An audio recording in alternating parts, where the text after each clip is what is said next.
आपने ही दर्द दिया है, आप ही दवा देंगे। देखिए ये पोस्टर पे लिखा हुआ है यहाँ पर कि आपने ही दर्द दिया है, आप ही दवा दीजिए। और पटना के गर्दनी बाग में सैकड़ों शिक्षक अभ्यर्थी आ गए हैं धरना प्रदर्शन के लिए। क्या कुछ मांगे हैं इनकी, इनसे जानेंगे। अभी इनके साथ शिक्षक अभ्यर्थियों के साथ छात्र नेता दिलीप जी भी है, तो उनसे भी जानेंगे क्या कुछ मांग है इन लोगों की और क्यों ये धरना स्थल पर आए हुए हैं और धरना प्रदर्शन में भाग ले रहे हैं और क्या कुछ मांगे हैं इनकी। आइए जानते हैं कुछ लोगों से। क्या मांगे आप लोगों को, नज़दीक आ जाइए आप। क्या मांगे हैं, क्यों आज धरना प्रदर्शन? हम लोग का यही मांग है अतुल प्रसाद सर से और माननीय मुख्यमंत्री श्री नीतीश कुमार, उप मुख्यमंत्री तेजस्वी यादव जी से जो नियोजित शिक्षक का जितना आप रिजल्ट दिए उनको अपने ही सीट पर नियमित किया जाए और सीटेड फेल और डीएलएड फेल जिसका रिजल्ट आया है मेरिट में उस सब को छांटते हुए सेकेंड मेरिट लिस्ट जल्द से जल्द जारी किया जाए ताकि हम गरीब अभ्यर्थियों का कल्याण हो सके। वो तो कहा गया है ना कि टाइम से जारी किया जाए। नहीं तो वो तो मान लीजिए उसी समय बोला गया था, लेकिन अब कितना दिन हो गया, मान लीजिए नियुक्ति पत्र भी कल बंट गया गांधी मैदान में। तो अब तो सरकार को ये चीज़ करना चाहिए, जारी करना चाहिए ताकि हम लोग का भी मान लीजिए दुर्गा पूजा तो बेकार ही चला गया, छठ और दिवाली बढ़िया ढंग से बीचे। क्या कुछ मांगे हैं, क्या मांगे, क्या क्यों आए हैं? हम लोग का एक ही मांग है, नियोजित शिक्षक जो 28,815 हैं, जो कि 72,000 कुछ कैंडिडेट का जो रिजल्ट आया है उसमें 28,815 रिजल्ट जो है वो नियोजित शिक्षक का है। उनको अगर समायोजन कर दिया जाता है उनके अपने सीट पे तो बहुत सारे स्टूडेंट हैं जिनका कल्याण हो जाएगा। टैलेंटेड हैं लेकिन 2, 4, 5 नंबर के लिए छूटा हुआ है, उससे कम भी से कोई छूटा हुआ है, उस सबका भी कल्याण हो जाएगा।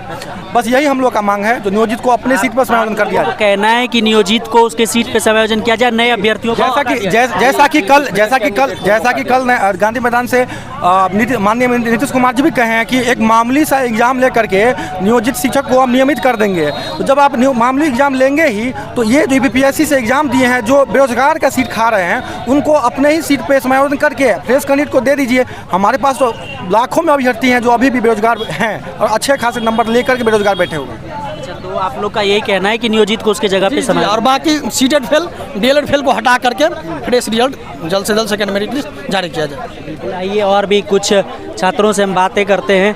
आ जाइए, क्या क्या मांग है आप लोगों की, क्यों यहाँ पर धरना प्रदर्शन में आए हुए हैं? हम लोग का एक ही मांग है कि जो भी हमारा नियोजित भाई बड़े भाई है उसको उसके अपने ही सीट पर समायोजित करके और फ्रेश सीट पर फ्रेश स्टूडेंट को बहाल करें सरकार। क्या क्या मांगे हैं? नियोजित को अपने सीट पर समायोजित करके सेकंड मेरिट लिस्ट जारी किया जाए। नियोजित को आप लोग का कहना है कि नियोजित को उसके सीट पर समायोजित किया जाए? हाँ, वो ऑलरेडी अपने जॉब में थे, हम लोग बेरोजगार अभ्यर्थी को मौका दिया, इस कैंडिडेट को मौका दिया जाए। देखिए बहुत सारे अभ्यर्थियों का जो कहना, हाँ बताइए क्या क्या कहना है आप लोग? हम लोगों का सिर्फ एक मांग है कि जो पहले ऑलरेडी से मतलब शिक्षक हैं नियोजित, ये जो बहाली आई थी सो फ्रेश कैंडिडेट के लिए आया था, क्योंकि जो पद का सृजन किया गया था सो 30:1 जो रेशियो है आरटी का एक्ट उसका यदि नहीं सही से पालन किया तो उसका वैल्यूएशन हो रहा है। क्योंकि देखिए क्योंकि ये जो आया था सो फ्रेश कैंडिडेट के लिए आया था, फिर जो ये जो किया गया है सो नियोजित को फिर से उसी सीट पर फिर उसको बहाल कर दिया गया। उस ऑलरेडी पहले से रोजगार में थे, फिर उसको काउंट कर लिया गया है। तो फिर ये 30:1 का भरपाई हुआ कहाँ, क्योंकि पद का सृजन किया जाता है आरटी एक्ट, क्योंकि 30 कैंडिडेट पे 30 बच्चे पर एक टीचर का मतलब ऐसा है प्रावधान, तो उस पे ही सीट का सृजन किया गया था। लेकिन ऐसा कुछ नहीं हुआ। लेकिन हम लोगों को सरकार से सिर्फ विनती यही है कि जो ऑलरेडी पहले से है नियोजित उसको अपने ही सीट पर राजकर्मी का दर्जा दे दिया जाए और जो सीट रिक्ति बचती है उसमें फ्रेश कैंडिडेट को पुनः सेकेंड लिस्ट जारी करके बहाल किया जाए। हम सिर्फ यही मांग करते हैं। आइए और भी छात्रों से बातें करते हैं और छात्र नेता दिलीप जी भी यहाँ पर है, तो हम इनसे भी बातें करेंगे। क्या मांगे छात्रों में, क्यों असंतोष की स्थिति है? देखिए, नियुक्ति पत्र जो कल बांटा गया उसका तो हम लोग स्वागत करते हैं, सरकार को धन्यवाद देते हैं, लेकिन इस बार में जो काउंसलिंग सही से नहीं हुआ जिसके कारण कुछ अभ्यर्थी गलत तरीके से चले गए, मतलब फर्जी डॉक्यूमेंट्स पे भी चले गए हैं। तो इसकी जांच हम लोग चाहते हैं कि सरकार जांच करवाए और जो भी विज्ञापन की शर्तों के अनुसार जिनके पास डॉक्यूमेंट्स नहीं हैं उन सबको बाहर किया जाए।